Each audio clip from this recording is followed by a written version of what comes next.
Alright, when you first walk in the door, down to your right, you have your fire extinguisher. To the left, you have two light switches. One will be inside and one will be outside. So the far one's inside.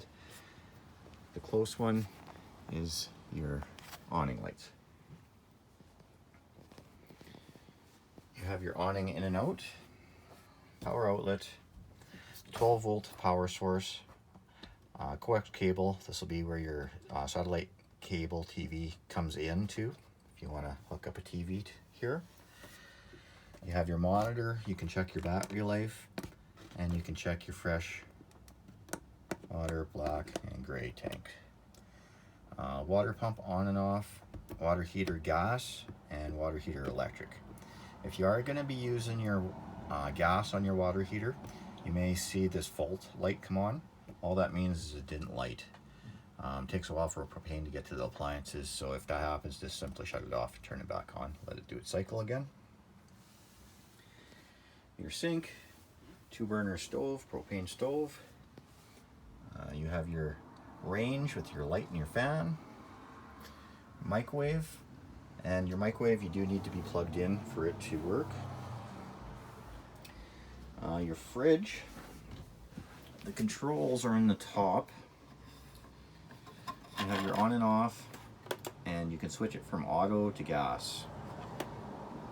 Auto tries for 110 electricity first, and if it doesn't have any, it automatically switches to gas. And gas is, strictly gas. If it does try to light on gas and this light comes on here, this check light, that just means it didn't light. So same thing as the hot water heater, just simply shut it off and turn it back on, let it do its cycle again. Open your fridge. You have your temperature control here.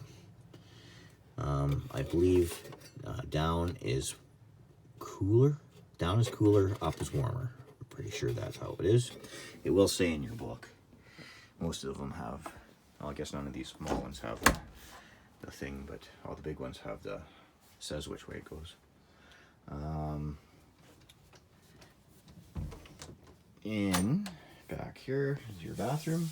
You have your tub, shower, skylight,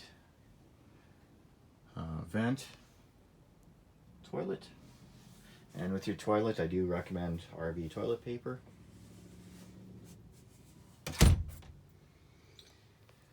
You have a thermostat. This is just for your furnace. The on and off switch is at the top. It has to be pushed over. And they're really hard. There we go. So that way is on. And then you have your temperature control at the bottom. There we go. And then off back that way. The fan will run in your furnace for a little bit. It's just doing its cool cycle. Top bunk, you have a light up there. Bottom, I've got your bed up just to show you. Your hot water heater and water pump are down here. So I just wanted to show you for your winterization process. 2 valves on the hot water heater, one there, one there. When the valve handle's pointing toward the hot water heater, it's feeding it. When they're in line, this is your bypass hose. When the valve handle is in line with the bypass hose, it's bypassing. So both of them like that. That's bypassed. So in the fall, you're going to drain your hot water heater. You're gonna bypass it just like the way it's sitting here right now. Your water pump has a clear hose. This in here, it's open-ended. Right there. There's one valve, and when the valve handle is pointing toward the clear hose, that's your winterization hose. So you can turn your pump on and suck antifreeze through this clear hose right now. So you're going to want your hot water heater like that. Suck your antifreeze through. Nothing can get into your hot water heater. Go to all your taps. Make sure there's yellow antifreeze coming to them all. And then you're good for winter. And when spring comes around, you're going to put your valve back to the tank. Put water in your tank. Kick your pump in. and pump all the antifreeze out. You're gonna flush it all out with clear, fresh water. Keep your valves like this. Once everything comes back clean, then you'll switch your valves back to feeding. Just like that, and you're good for summer. So everything is good here for you now.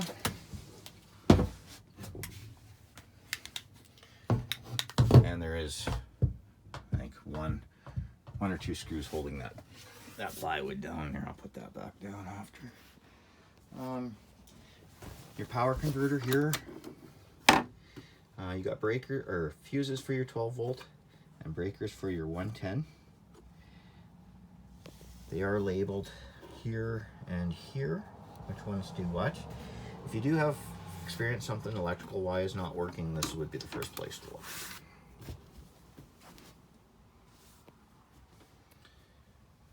You have a stereo here, radio. The zones is for inside and outside speakers. You can pick which ones, if you want them both running or just outside or just inside, you can choose. Your dinette table, this leg folds down or folds in.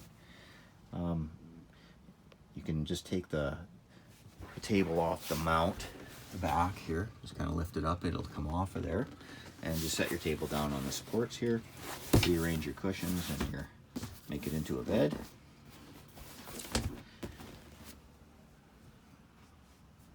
And your little bag here, let's open it up and I'll show you what we have in there.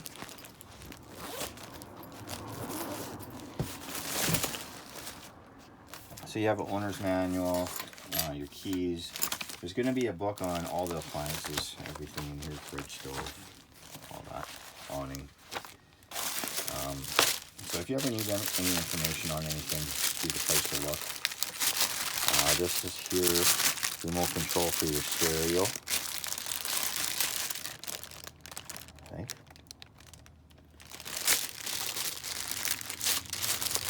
Oh, air conditioner control. This is the air conditioner remote control. And then you have toilet chemical here and some other stuff.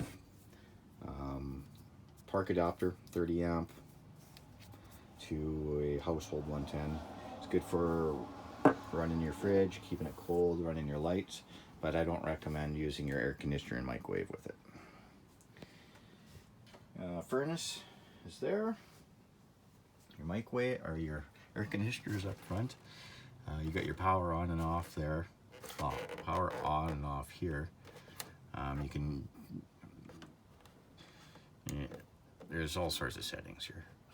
Fan. You can mode, cool, auto. Temperatures there. Emergency exit window.